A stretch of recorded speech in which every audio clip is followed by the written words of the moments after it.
Mr. Bhutto, do you think that President Yahya should now hand over power to you? I find it difficult to answer this question here. I must return to Pakistan before I speak on it. Of course, I will speak on this matter, and the place is Pakistan. But do you think the time has now come for you to lead the country? Well, I've been elected by the people. Let's find someone else from Mars, and that's a different matter.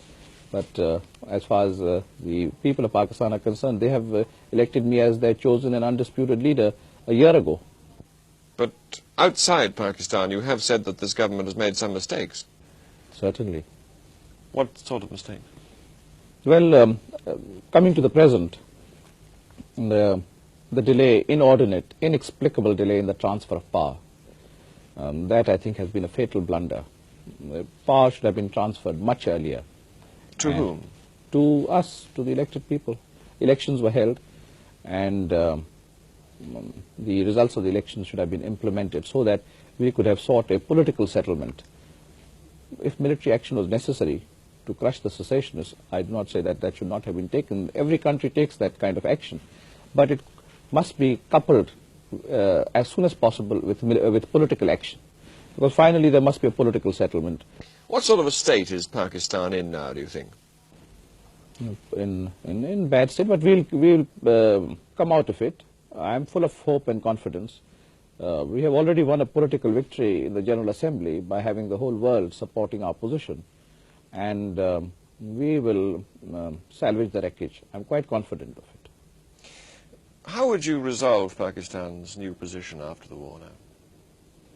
Well, first things first, we must bring about some reforms, some fundamental reforms, give the poor people of Pakistan a better stake in their own country.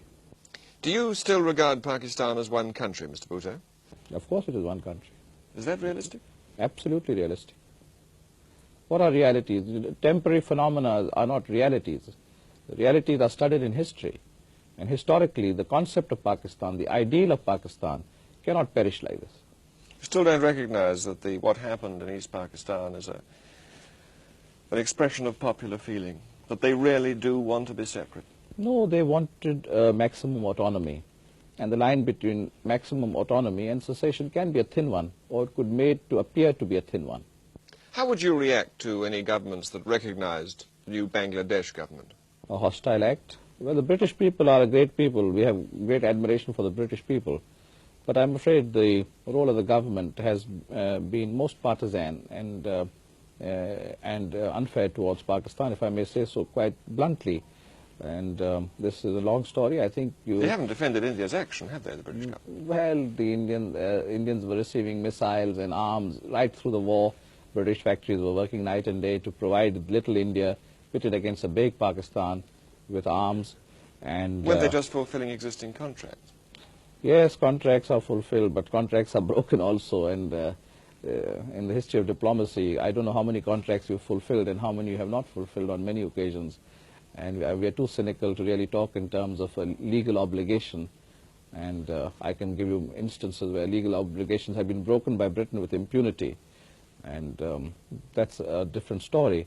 But I think Britain thinks that, well, we divided the subcontinent, perhaps a mistake, and you're trying to atone for it by taking this position.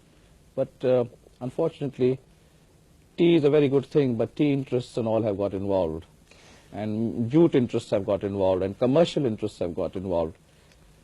But I don't want to say very much more because we are in Christmas time, and I wish the British people a Merry Christmas.